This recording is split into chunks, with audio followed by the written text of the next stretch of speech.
ছুটির দিনে পরিবারের সবাই মিলে চলে গেলাম গ্রামের বাড়িতে। অনেক অনেক মজা করলাম। কি করেছি সবটাই থাকছে আজকের ব্লগে। আব্বু রাতেই জিজ্ঞাসা করেছিল এই শুক্রবারে কোথায় ঘুরতে যেতে চাই। আমরা বললাম গ্রামের বাড়িতেই যাই, অনেকদিন হচ্ছে গ্রামের বাড়িতে যাই না।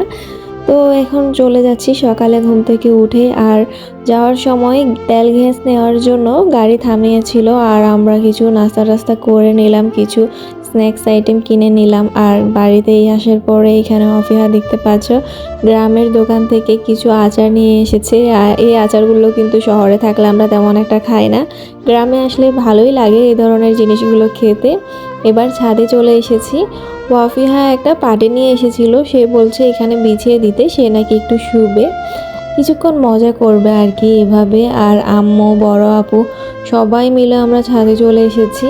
একটা জিনিস আমার অনেক বেশি ভালো লাগে, আমাদের ছাদে অনেকগুলো গাছ আছে উপরে, সেই গাছগুলোর জন্য আমরা ছায়া পাই। আর এই থেকে বোঝা যায় গাছ কতটা গুরুত্বপূর্ণ আমাদের সবার জন্য।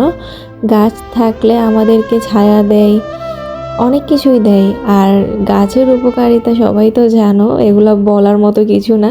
যেটা মোস্ট ইম্পর্ট্যান্ট, আমাদেরকে অক্সিজেন দেয়। তার জন্য যে যেখানেই পারো চেষ্টা করবে গাছ লাগাতে বেশি বেশি। আমার তো গাছ অনেক বেশি ভালো লাগে। গাছের পাতাগুলো আমি ছিঁড়বো না, অযথা ছিঁড়ে লাভ নেই, শুধুমাত্র দেখাচ্ছি তোমাদের।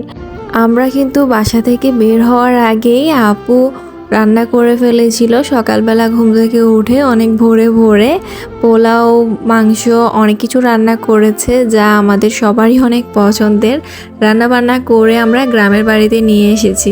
আর এখানে দেখতে পাচ্ছ আম্মু আমার চুলগুলো ঠিক করে দিচ্ছিল। আম্মু বলছিল চুলগুলো এলোমেলো হয়ে আছে, তার জন্য ঠিক করে দিচ্ছিল। আর আমি আপুকে বলছিলাম কিছু ছবি তুলে দিতে।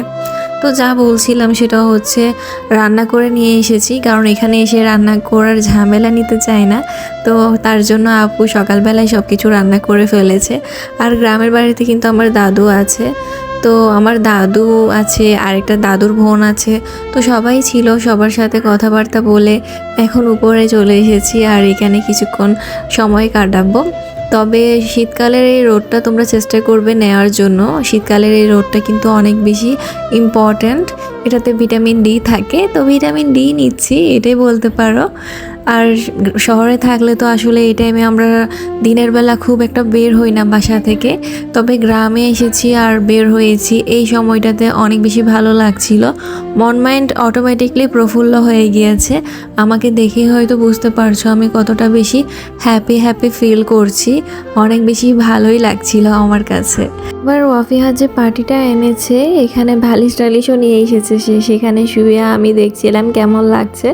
তবে এখন আমার কেন জানি একটু গরমই ফিল হচ্ছিল, তার জন্য আমি বাসায় চলে যাব নিচে, আর ফ্যানের নিচে কিছুক্ষণ রেস্ট নিব। তো যাওয়ার আগে এখানে ওয়াফিহার একটা সানগ্লাস আছে, সেটা পরে দেখছিলাম আমাকে কেমন লাগছে। ওয়াফিহা বলছে এটা আমার চেহারার সাথে কিন্তু একদম স্যুট হয়ে গিয়েছে, চশমাটা যে ছোটদের সেটা বোঝা যাচ্ছে না।